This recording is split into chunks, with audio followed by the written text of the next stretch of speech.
Thank you, Presiding Officer. And let me start by reminding Liam MacArthur that some ministers about bad weather, especially snow. But to the subject in hand, I would like to join others in thanking the committee for their work on this subject. As Brexit approaches and the economic impact of COVID-19, these issues become even more important than they were at the beginning of the year. The focus on electric vehicle infrastructure is important because I believe transport that continues to be such a difficult sector to decarbonise.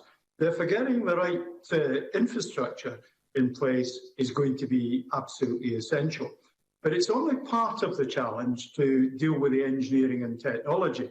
It also requires a change in the behaviour of people in the population. And such things require that little phrase, buy-in. The report recognises this, and I believe we can't guarantee that. And if we can't, we're going to have a problem. So how do we generate buy-in? The report references the idea of local energy Scotland, of active community buildings, places where people could go and see and touch and experience technology.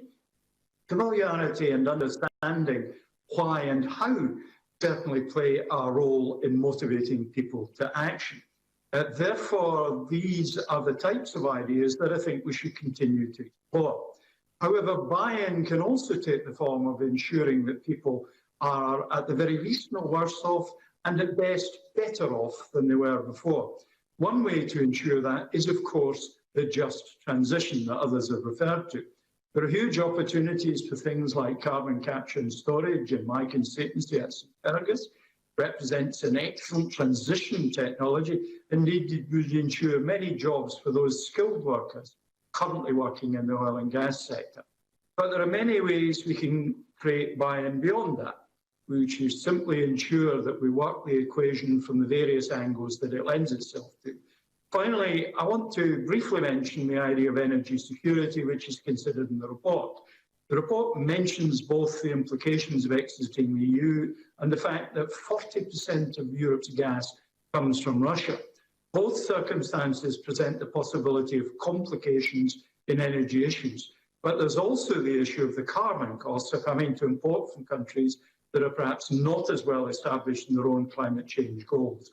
Therefore, it's not just a question of the lights going out, but also a question of potentially exacerbating the climate change issue.